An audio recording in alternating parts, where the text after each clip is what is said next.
All right, ladies and gentlemen, would you join me for the Pledge of Allegiance? I pledge allegiance to the flag of the United States of America and to the republic for which it stands, one nation under God, indivisible, with liberty and justice for all.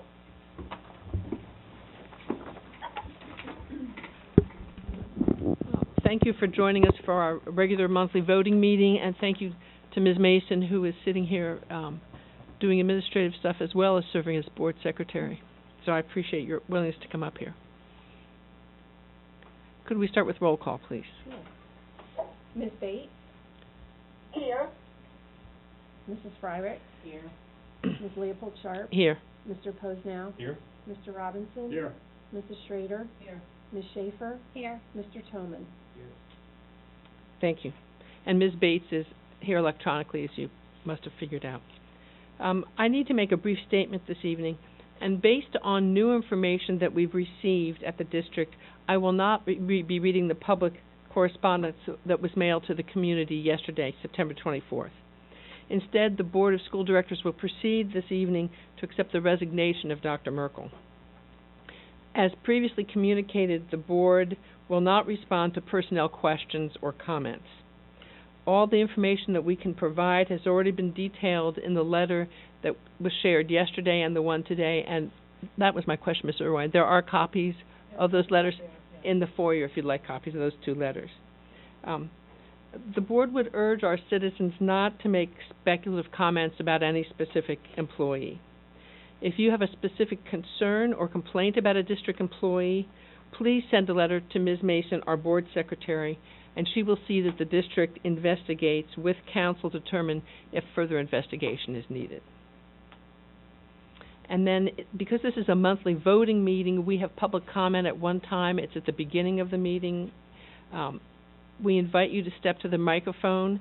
Our comments and questions are addressed to the president of the board, and board and staff members do not normally respond to questions or comments during the meeting unless the president recognizes them for a short answer. Comments will be limited this evening to 5 minutes or less, and if you'd like to speak, we ask you just to step up and provide your name and address.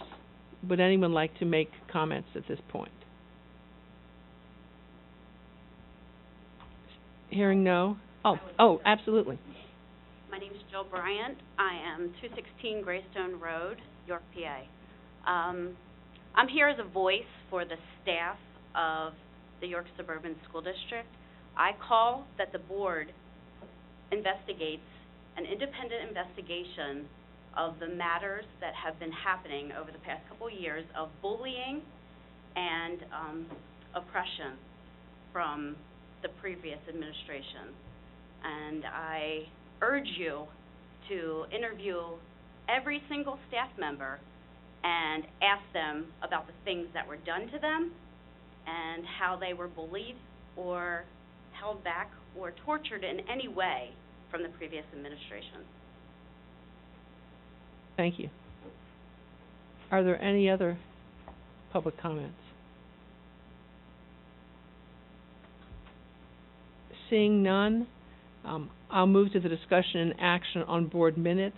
I would request approval of the minutes of our Planning Committee meeting of September 11th, 2017, and our regular monthly meeting of August 21st, 2017. Any public comment or any board corrections or requests for corrections? If not, those will be submitted for audit as presented. Mr. Posnow, the Treasurer's report. Would any board member like any of these items considered separately, or are there any questions about any of these items? If not, the chair moves approval of the below-mentioned items.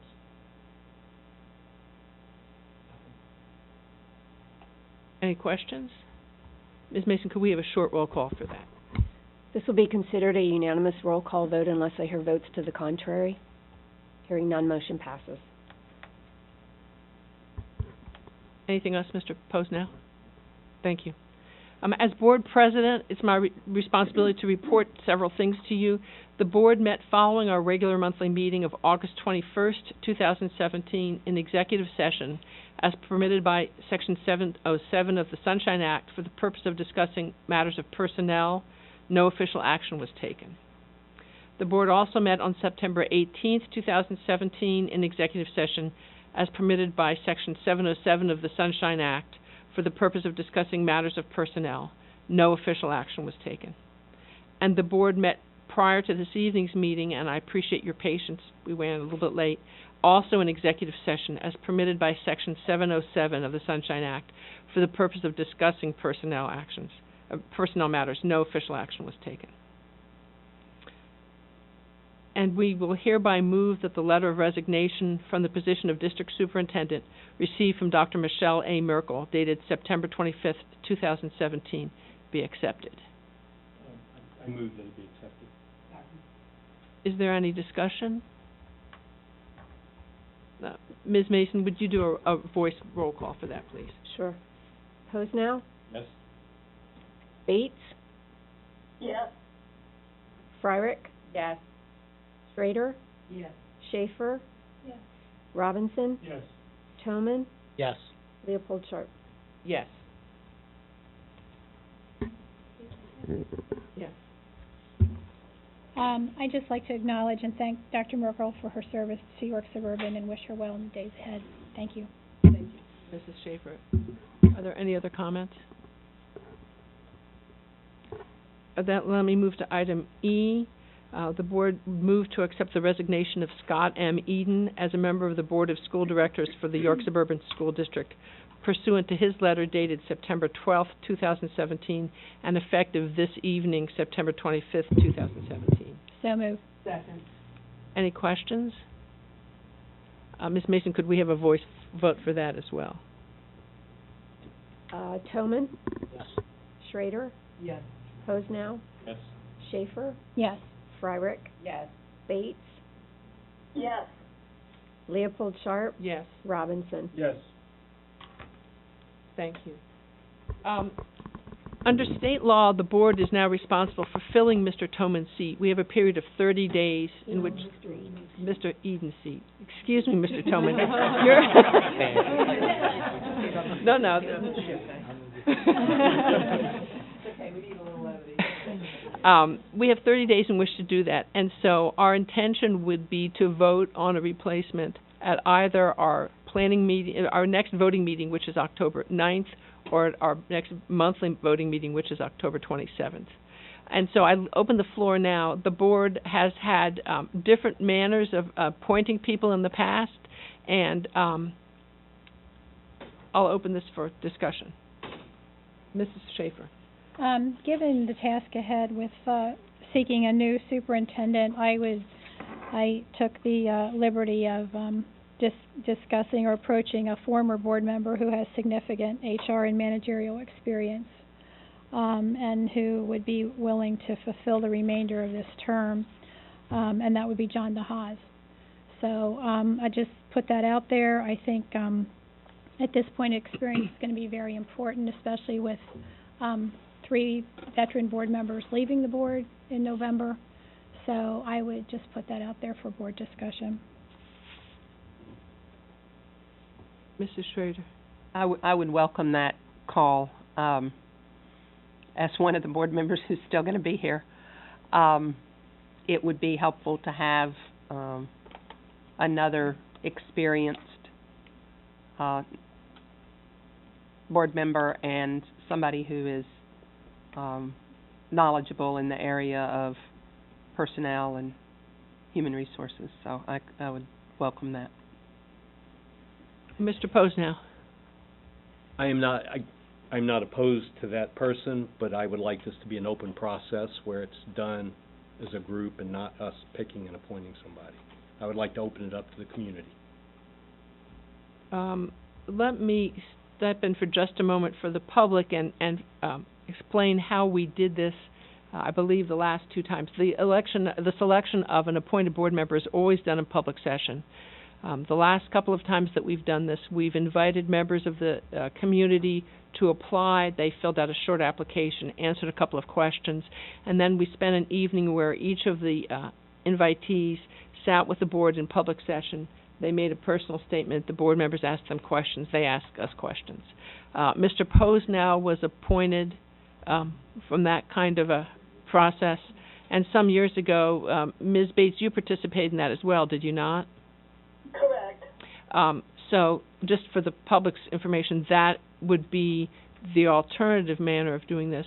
Or certainly Mr. DeHaas would be welcome to submit his name during that public session as well. Again, I'm going to say, I think experience, I believe in that process, and I supported it in the past, but I think given where we are today, experience trumps that process.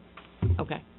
I would like to also comment on that experience, because I think it's one thing that Mrs. DeHaas would bring to the board, in addition to just general school board experience, is that he specifically worked on the last negotiations committee, and I think that that is something that the new board may have some, that he would bring a lot to the incoming new board in that respect. And so I would, although I have participated in the process that we've used before, both as an applicant and as a sitting board member, and I think it's a good process, I think that we have different circumstances right now, and so I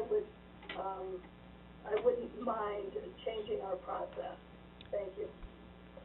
I would also add that he was, had a critical role in the past two superintendent searches, as well as significant input on the assistants over the past few years. Thank you. Can I just, the three board members here haven't said anything. Can I just see if they have an opinion or wish to share?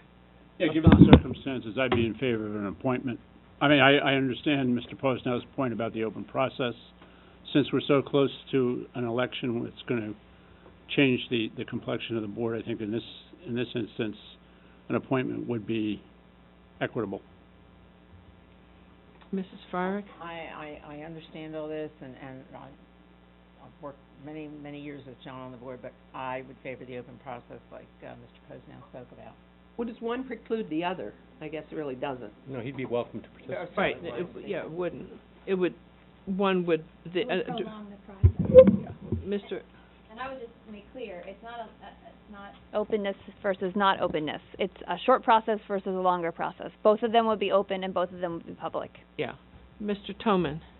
I think the points brought up about Mr. DeHaas are valid points, and I would certainly take those into consideration, but I think we should go through a process rather than tonight appointing someone. And I don't believe that, anything less than 30 days is going to be a problem. I mean, we don't run this district on a day-to-day basis. We're going to have 2 board meetings where business is conducted. I don't think not having that seat filled during those times is going to be an issue. And we should go through an open, honest process to fill the position.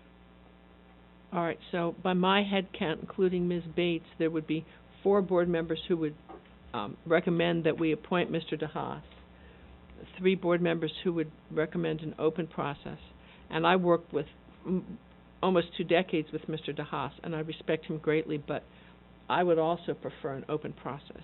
So I turn to our solicitor in an instance where we have a divided board. What is the outcome? So my recommendation is you currently have a governing sort of guideline with respect to filling of board vacancy. So a good point of compromise would be to just shorten the time frame. I mean, you apparently already have an application ready to go from the last time. The primary thing that holds any appointment up is how long you take to do it. So you can advertise the position on your website. You can indicate you want applicants to apply within a week and you want to make a decision and do interviews at the next committee meeting. And you can fill it that quickly. If you don't want to follow that process, you can vote tonight to suspend the process you list in the guidelines and suspend the first and second reading that would typically occur to change a policy. You can certainly do that. That's not a legal requirement to have a first and second reading. So you can dispense with the policy and try to proceed with an appointment, but if there's a split board, the recommendation is really you just shorten the process, and don't prolong it. You can alter how long folks have to respond, you can alter perhaps the presentations, and that might be a point of maintaining both the openness and the opportunity for Mr. DeHaas, if that's what you're seeking. It doesn't have to be a long process, and it doesn't have to be a complicated application. No, I understand that. I think the challenge we might face this evening is unless we sit here and evaluate the questions and the application on the spot, I'm not sure that we are prepared to immediately advertise this. I mean, we have that. Unless we're absolutely comfortable with what we have now, and then we could set a timeline for applications and set a date. My suggestion would be to go with what we've got unless somebody has a, glaring issue. I don't, but I wasn't sure how others felt. This particular operating guideline was reviewed earlier this year and discussed, so I feel very comfortable that it's a solid process, and I think we should follow it.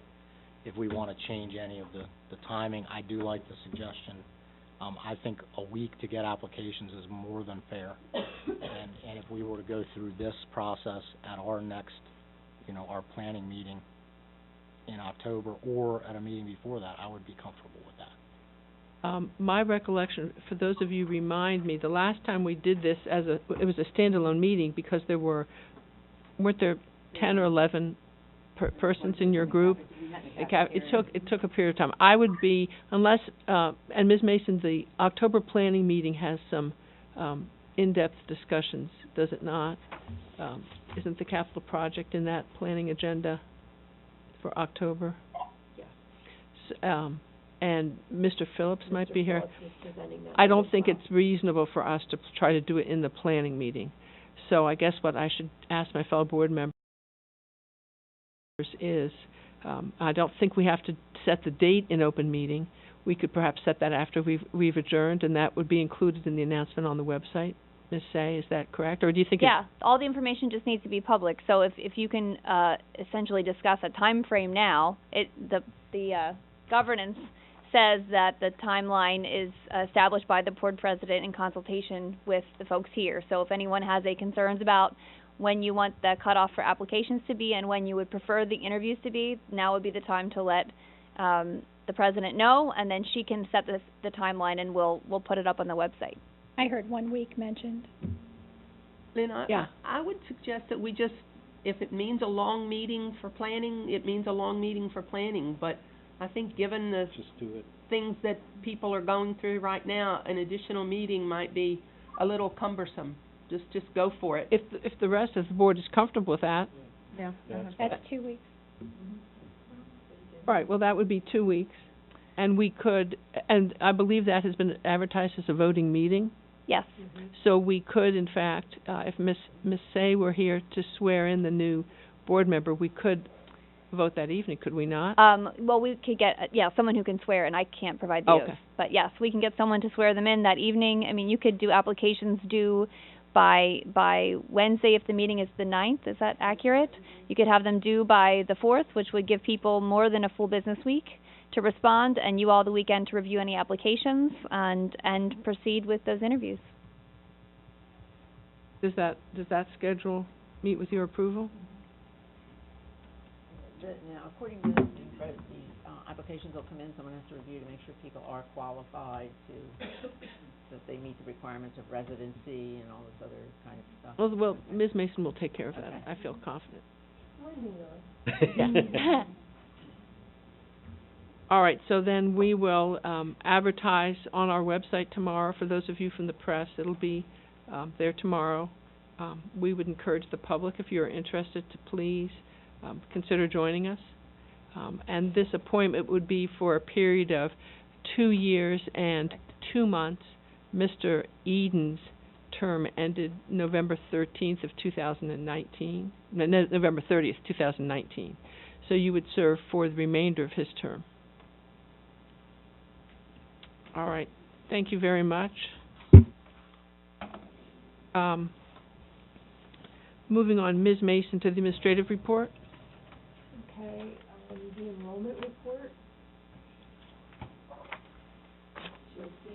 thing I think that stands out the most is from, October. I'm sorry, Almost. August to September, our enrollment, August 1 to September 1, our enrollment grew by 200 students. Pretty significant. We were kind of shocked when we looked at that number twice. But sometimes, we would report that there were some nuances. There's no nuances. These are straight numbers. Was that October 1st, or was it after, August 1st? It's August 1st, So it was before school started? correct. Okay. The last report was. This Last report one, is September 1. So school was in session for this one. Question here, on, like, Valley View, it has somebody, and they have like one student, is that like somebody that's only coming half day? Yes, Is that what that is? Mm-hmm. half of the program. They're doing the morning half and going home, they're not doing, okay, thank you. Any other questions for Ms. Mason? Okay. Then next would be, Dr. Ellis. I'm sorry, it would actually, Dr. Ellis. Are you gonna let me go first? Oh. Sure. Mine will be far less interesting than Dr. Gully's. Talk about high school kids doing English versus the elementary students. So, just as we've typically done, I always come and share a little bit about our summer school program at the high school. It is very much about credit recovery for students that have failed classes, so they stay on target to graduate, just as our English program was this past summer. We were pleased with the results of it. They did a very great job. Mrs. Sebula, our teacher, would continually talk with me about how well the program worked. 16 of our 19 students that participated earned their credits, and many with very good grades as well, which sets them up to be successful in subsequent years, which is really the ultimate goal of that. So was quite pleased with that result. Unfortunately, we weren't able to run a math program this summer as we had in the past. We didn't have a staff member that was interested in it, so that's going to be one of the continual processes that I take to try to maintain that program in future years. But the new model this year really did work well. Mrs. Sebula met with each of the students 2 times a week for 2 hours, and then made herself available for an additional 4 hours, the following 2 hours on both of those days for additional support, kind of like college office hours. And she also used that time specifically to tell students that were having difficulty, you need to stay for an additional 2 hours to get some additional support and help, much more individualized, which was really worked well. So it's something that we'll look to try to adopt and continue in the future with any of the programs that we have. So that's my report at this point. I'll move on to Dr. Gully if, for more interesting kind of content, unless you had questions for me. Can I just ask a question? You mentioned about the math. What happens when those students who need credit recovery, we don't offer it? Correct. And in that, as for math as well as some other content areas, many of our students choose to take the York Tech program. York Tech continues to support a summer school program. So we lose a little bit of the fidelity because they're going and getting a different experience, but they're allowed to come back. They can do some of our assessments just to measure how their program compares to ours so that we make a good decision in terms of where to place them, but they can still earn their credits so that they can stay on target for graduation. But they're not able to do that for English, am I understanding correctly? Correct, because we offer the program, we expect them to use our program, except under exceptional circumstances. A couple years ago, a student was staying with her father somewhere else or in the country. Obviously, in those circumstances, we'll work with them on an individual case-by-case basis under some of the policy that you've approved. But generally, we expect students to use our program. Understood, thank you. Thank you. Dr. Gully. Well, thank you for the opportunity this evening. Joining me for the elementary summer school program that we have Mrs. Bowman joining us from Yorkshire, and also Mrs. Heaton from East York and Indian Rock. And the ladies here this evening are 2 of the 4 teachers that we have for our elementary program this summer. Just to give you a little bit of an idea, this is year 2 of where we had a full-day summer school camp. In past years, we did just mornings only, that 8:30 to 11:45 time. So in year 2, we've been able to have an opportunity from 8:30 to 3 p.m. The camp itself changes. We went for the month of June. If you recall from last year, we extended it beyond in July. We lost a lot of students from the 4th of July holiday and that little lapse. We just lost students. So tonight, we really just want to give you a brief summary of what elementary school, summer school is all about. Our goal at the elementary level is to invite 25 students from each of our 4 elementary buildings. So our goal is always to have 100 students. We probably sent out close to 200 invites. We got 71 students who consistently came day in and day out for those 12 days of instruction. As compared to last year, we had 83 students, so a little bit of a dip. But from past years, we were right around in the 50s, so we definitely had an increase with it. A little change this year is that we did offer breakfast bars for the kids. We did not offer breakfast and lunch this year, but all kids did bring a packed lunch. So we worked in recess, so really those 12 days of instruction was structured pretty much like a regular elementary day, with some revisions. The morning session was for the ELA and for the math were the 2 main areas. We want to make sure we hit those 2 areas in the morning. After lunch, we then had our STEAM initiative. This is year 2 of that as well. We used something called Camp Invention. It's a national accredited program, Common Core background, and these ladies helped deliver that during the afternoon time. If we go on to the next slide, I'll step out of the way here. If you go on to this, and Mrs. Irwine, it's not necessary this evening, but if anybody's interested in this program, the link will take you directly to our district website, which gives a full view of what our parents saw from this past summer. Going on to the next slide, this just gives you an idea of the skills that were covered during that morning time for math and the language arts. At the K2 level, we had 44 students. And then also at the intermediate, the grade 3 to 5, we had 27. So if we move to the next, you'll also see the 27 students we have there. So if you broke it down, we had a total of, between Valley View and Indian Rock, 38 students. And Yorkshire and East York, we had 33 students to equal the 71. And if we move on to the next, our ladies are going to talk a little bit about our STEAM activities. And this year there were 4 different modules. And this program, every afternoon for the 12 days, it really was a discovery and design. And you talk about level of engagement, I don't want to steal the thunder. But really, kids were so interested and completely engaged with that. In a few slides, in a little while, I will also get to the results, because doing all these great activities with math and reading, and of course with our STEAM, we also did a pre and a post test, and we'll share those results as well. Ladies? Okay, so this unit was called Duct Tape Billionaire, and as you can guess, the kids had multicolored types of duct tape. They had to go through, as I lose my voice, I'm sorry, they had to go through the design process, meaning they had to come up with a real-life problem, and then brainstorm solutions on how they could solve those problems. And this is just a group there that is starting some different designing. But if you could skip to the next screen there, you will see the different stages there with the one little girl with the hard hat. That was her design. And so they had to, come up, they were figuring out how they could eat their cereal without any hands and just all kinds of different things they could come up with. They had it directly going. So it was just really funny to watch them. And there you can see some of the different types of duct tape. Now, they had to create a business plan, and so even the little ones were hearing this vocabulary and going through steps, while not as complicated as it would be in the real life, but they learned words such as capital and investment. And they had to come up with a, what's the word I'm looking for, an advertising marketing plan as well, as how they would market their invention and the steps they would go through. And of course, talking about how you go through to get a patent on your invention. So that's kind of what happened during Duct Tape Billionaire. And then Mission Space Makers.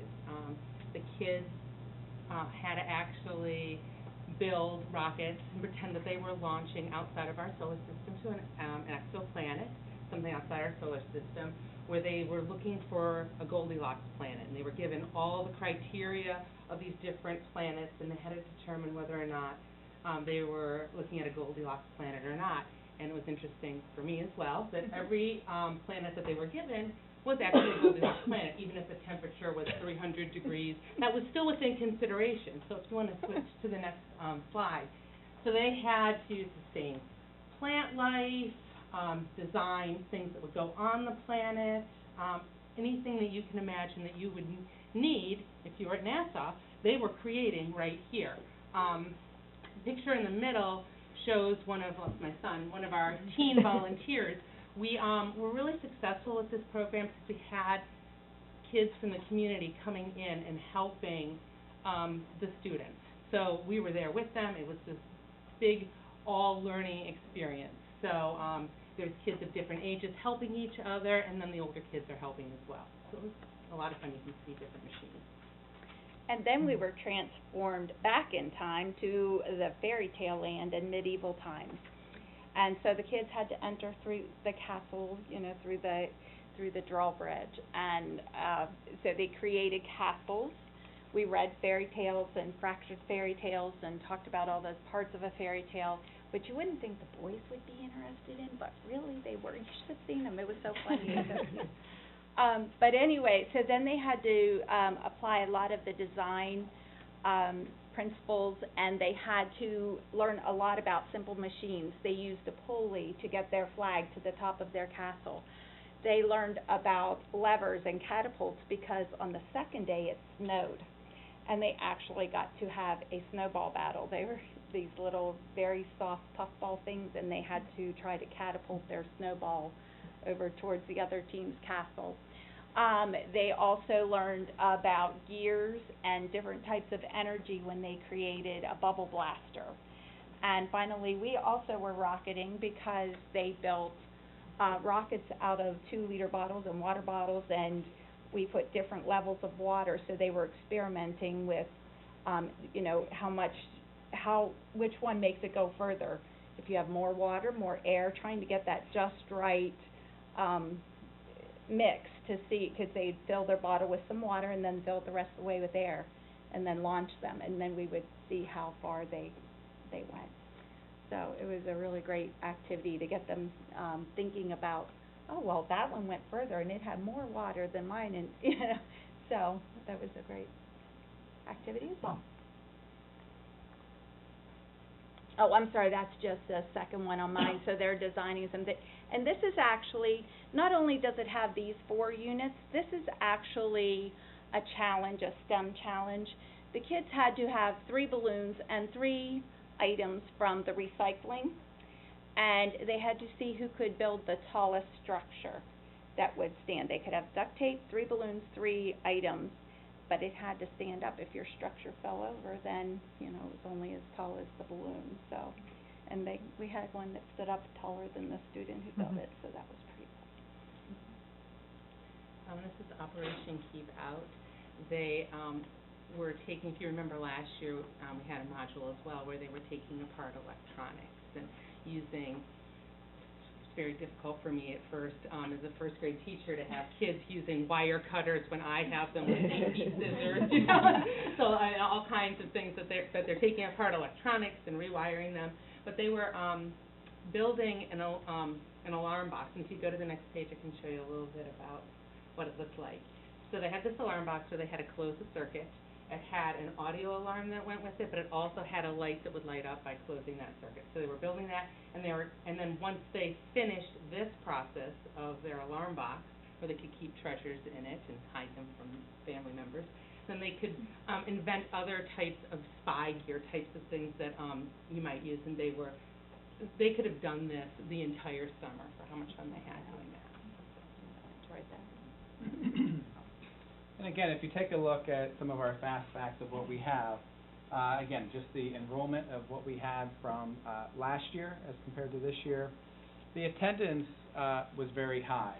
And even though we had more students at Valley View, Indian Rock, it was a lower percentage who actually showed up. So again, over the 12 days, we just took the averages of the students. In Yorkshire and East York, 88% of those kids, of those 33 kids, were there every day. Which is great. And again, summer school is completely voluntary. We don't require any student to come to camp that's going to promote them to the next grade level. It's really just to try to maintain and increase some of the different skills that they have. And then lastly, we did give a grade level specific assessment in both math and ELA And if you take a look there, and again, this is only 12 days of instruction, so it's not like we had weeks or months, several months to go over the 18% increase, which seems small, but again, within that 12 days, we were very pleased with that. We weren't quite sure what we were going to get. And that was for the math. And the ELA, for the comprehension skills of what we assessed, we did have a 12% increase. And again, the goal was to try to maintain, but also we had the increase in those different content areas. And then our last slide that we have is just the parent survey. In addition to the parent survey, we also survey the students too, very kid-friendly for the primary and what we have for the intermediate.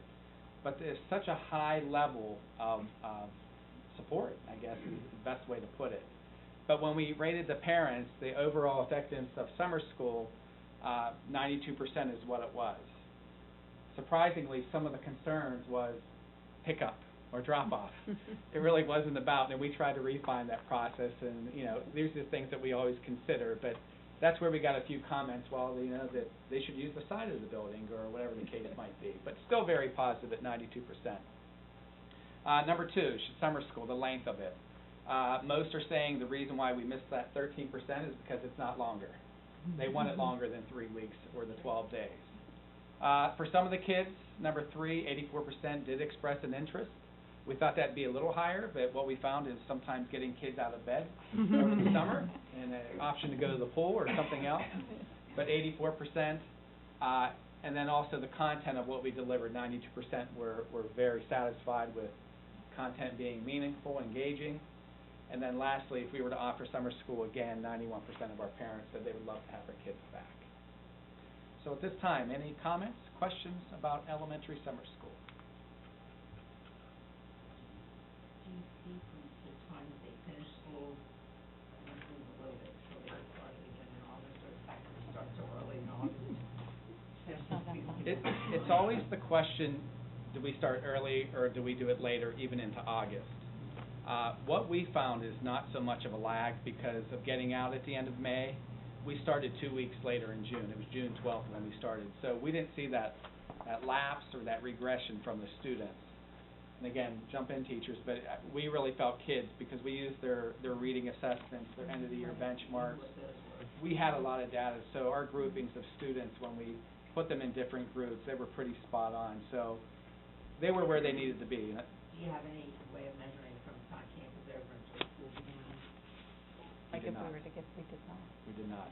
I'm curious. But it would be interesting to find, like, for example, their dibbles of what we use for reading. We could compare that, from what the spring to the fall would be. Fall to see what they Same thing with will, the I math. mean, that's yet another little, that doesn't mean it's supposed to be going year round, it's just interesting to see.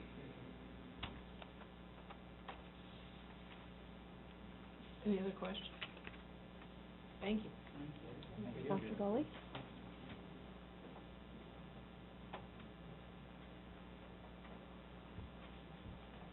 Dr. Ketterman has the class size report. Thank you. If we take a look first at the elementary report, and again, this is what it ties in nicely with the student enrollment report. In comparing just the August 1st report and the September 1st report, the elementary gained 107 students in the month of August. So that definitely affected some of those class sizes. If you look over, we did list the guidelines there, and over on the far right, it talks about the maximum class sizes, and in parentheses, those that are above the guideline. Some things to note, of those that are above the guideline in the primary, Valley View, there's 15 classrooms at Valley View, and 12 of them are just eking over the guideline. The other 3 are right at the guideline. So I don't know what happened over the summer at Valley View, but they're flocking to Valley View all of a sudden. Yeah. So anyhow, and the other thing, of course, that stands out there is, of course, second grade. We have 10 second grades. They're all over the guidelines. So that is something, again, we were monitoring at the beginning to make sure just anything, if anything was shaking out, if any of the students that were registered maybe didn't show up or anything, but we're at the point now where we're looking at that administratively, especially in the primary area, brainstorming some possibilities, seeing if there's any, mostly looking at paraprofessional support. Is there any shifting we can do? Is it something that we need to potentially brainstorm some ideas? Do we need to look at maybe hiring more support? That's something we'll be meeting with Corrine about to see how we can offer some support there at that swell. And then for the rest of elementary, again, they also grew up. Of those 107, there were 55 at the primary and 52 at the elementary that enrolled during the month of August. And there is one class at East York in 5th grade that's a little high. Okay, moving on to middle school. Their class sizes are looking good within their average limits. Where they are a little over, you can see, is in the Unified Arts. And again, that has much to do with the way that they're scheduled. Their Unified Arts, they have 9 rotations. There's 3 wellnesses. That's why it doesn't maybe look like 9 on the list, but there are 9 rotations, and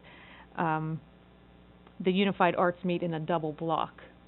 So in a sense, they're kind of doubled up in those times so that they can have more time to do the programming within those rotations. And then also those numbers where the 32 is the max, that's all that 8th grade class. That we still have that very large class in 8th grade of 278. So that's where the maximums are being reached there. Some of the minimum classes that, you know, might draw some your attention where those numbers are lower, that's typically intentional in areas of support where they're trying to keep the teacher-to-student ratio lower so they can offer more support to students showing weaknesses in that area. Okay. And then moving on to the high school. Again, that first column being a key column, the policy, you know, we try to keep secondary between 90 and 110 students per teacher. So that's a key piece because we really are within those guidelines. Looking at, again, some of the, you know, as far as the maximums, we only have, you know, a few that are over the guidelines. The minimums and some of the minimums that you see there really are due to some of the nuances of high school scheduling. And Dr. Ellis did a great job of outlining some of those below the chart. But some of them are just in order to offer that same class. In some cases, for example, let's say applied technology, that classroom has to be capped at 18. So if they have 29 people, it might not just, they don't divide it evenly. It's depending when it's offered in the schedule. So they have a class of 11 and a class of 18. Some things like, for example, the world language, that's a French 5 class. And again, those students, you know, are at that level, and there's only 7 that are, but they wanted to make sure they offered that. Again, other classes where they're offering support, or it might be a specialty, for example, the business class, that's the yearbook class is one of the lower classes. Again, you only need that many for yearbook, or, for example, the journalism class, the newspaper class. So sometimes it's just a function of what that particular class is. But what Dr. Ellis shared with me, that they were very pleased that every core class request that was made by students, they were able to fulfill. And of the other student requests, they were able to fulfill 97% of what students wanted. So they were really pleased that they were able to provide what the students were asking for. Any questions?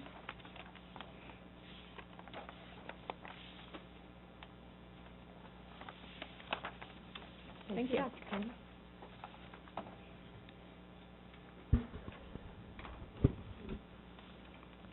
The administration recommends the immediate return from expulsion of student ID number 51455153991. This student was expelled as a result of an administrative recommendation resulting from a hearing conducted by November 14th, 2016. on November 14th, 2016 by Brooke Say, Esquire. The administration recommends a return to York Suburban because of the positive progress made by the student as reported by River Rock Academy. The date of return is October 23rd, 2017. So moved. Enjoyed my time there. Thank you. Are there any questions for Ms. Mason? I think we can do a short roll call. This will be considered a unanimous roll call vote unless I hear votes to the contrary. Hearing none, motion passes. The administration recommends the immediate return from expulsion of student ID 1756783268. The student was expelled as a result of an administrative recommendation resulting from a hearing conducted by Michelle A. Merkel, Superintendent, on November 29th, 2016. The administration recommends a return to York Suburban because of the positive progress made by the student as reported by River Rock Academy. The date of return is October 23rd, 2017. Any questions? We can do a short roll call on that. This will be considered a unanimous roll call vote unless I hear votes to the contrary. Hearing none, motion passes. That concludes the administrative report. Business office report. The administration recommends board approval of next year's budget calendar. Second. Any questions, Ms. Mason? This will be considered a unanimous roll call vote unless I hear votes to the contrary. Hearing none, motion passes. This is getting tricky. Take your time. Okay, letters B, E, and F I'd like to group together, if there's no objection. They all have to do with contracts for productions for student activities. Any questions? We can do short on that. Okay. This will be considered a unanimous roll call vote unless I hear votes to the contrary. Hearing none, motion passes. Let's see now. The administration recommends that Johnson Controls proceed with replacing the Y.T. Chillard Indian Rock Elementary at a cost of $183,000. For an additional $8,865, we can purchase a 5-year parts and labor warranty. Any questions? Just to clarify, we're doing the both. Correct. Is that what the motion is?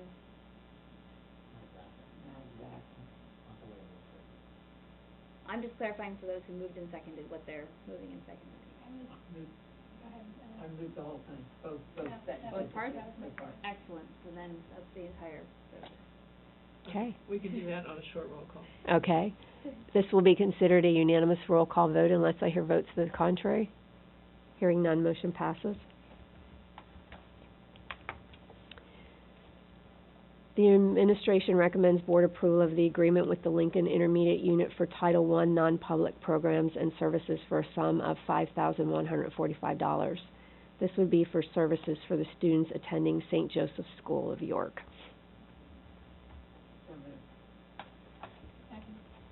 Any questions? We can do a short roll call on that. Okay. This will be considered a unanimous roll call vote unless I hear votes to the contrary. Hearing none, motion passes.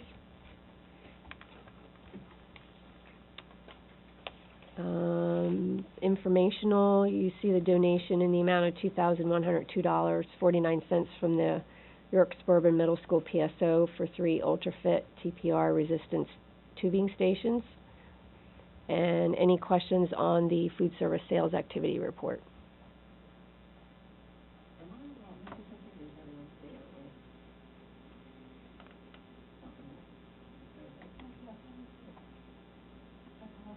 That was linked this afternoon. Okay. No big deal, it's just I'm standing. We will make sure that gets linked. That concludes my report. Thank you. Ms. Atkinson, student board representative. All right, I just have a couple things on my agenda tonight. So the homecoming ticket sales are going to start this Friday and are going to continue through next Wednesday at $15 a ticket. and our dance will be held next Saturday, October 7th at Wisehaven. So Student Council is in their final preparations right now with their class hallways being decorated Friday and Saturday, our city's themes. So every class has a different city that they're going to decorate for. And then, of course, our bonfire, pep rally, game, and dance coming next week. So very exciting for students. The National Merit Scholar semifinalists are Stephen Burchett, Bryce Gavin, Zep Flum, and Charlotte Nesbitt. And as for athletics, volleyball player Lauren Geyer, who's a sophomore, won Athlete of the Week last week, and almost every other week we've had males and females up for this award. And this week we have Courtney Ohl from cross country up. She's a sophomore, so you can go out and vote for her. As for the middle school, they began a challenge at the beginning of the year to collectively as a school read 1 million pages by the end of the year, and I believe that they are on track for that. And Valley View and Yorkshire Teddy Bear Parades will be this Friday, so that's a really cute and fun afternoon for the kids, and I know the marching band will be playing for Valley View. And if you're wondering, my pop-up dress events and correspondence to the dress drive went really well. I had about 175 students come out to York High, Suburban, and Southwestern last week, and that all concluded. That's for my report. Any questions or comments? Mrs. Carter?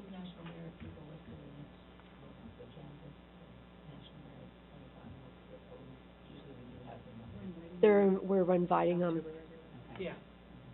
Thank you. Other questions from the back? So let's move on to committee reports. Mrs. Schaefer. First of all, well done with your dress drive. That's thank you. Yeah.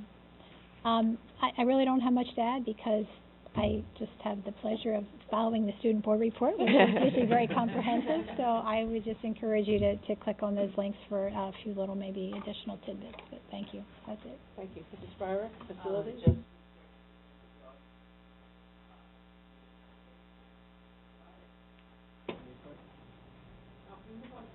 On the agenda, it says Mr. Schaefer.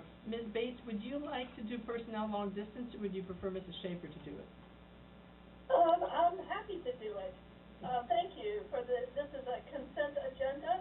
You have before you the personnel record, which includes retirement, resignation, appointment, employment, leave of absence, reappointment of extracurricular advisors, substitute teachers, guest teachers, winter coach, and volunteer coaches. Would any board member like any of these items considered separately, or are there any questions?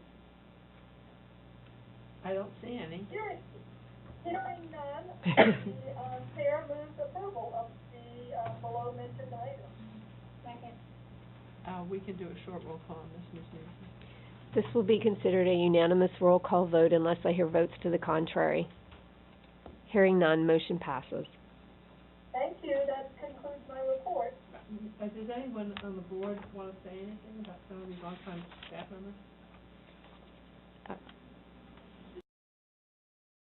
I would like to acknowledge Mr. Van Howe's presence here and say congratulations on the new head coach of the track program.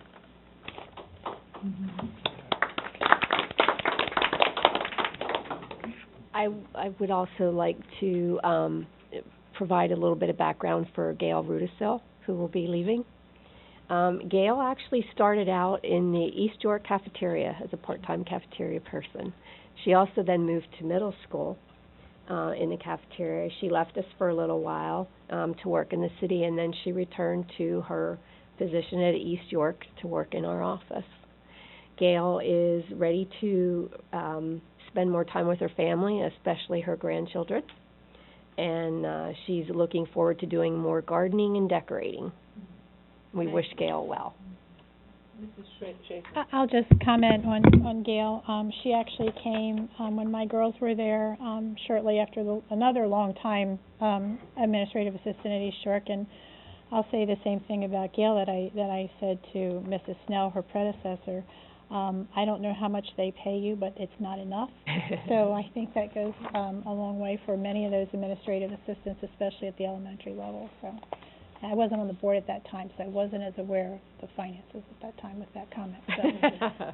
So, but yeah, good luck to her too in her retirement. Happy, healthy, long one. And you very congrats to, Andy and Hal in the back row back there, so, yeah. Thank you, Ms. Bates.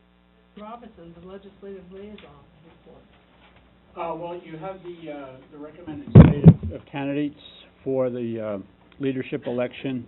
But I have to ask that slate, the recommended slate, be amended, because in my zeal to present candidates, I added the Western delegate, Mr. O'Keefe. We could vote for him, but it wouldn't mean anything, because it's not eligible to vote for him. But the other recommendations stand, Hutchinson, Wolfgang, Gossert, Horn, and Neal, unless anybody has any objections. We make that in the form of a motion? I move that we vote for this slate of officers. Second. Any questions?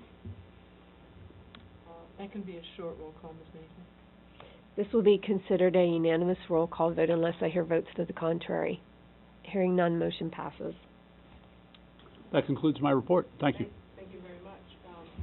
Don't have anything from the Lincoln Intermediate Unit, doesn't seem. There's no link there. Mrs. Spyrek, anything from York Adams Academy? No, other than, as of this morning, we had 12 York Suburban students at York Adams Academy, and we have a board meeting tomorrow evening.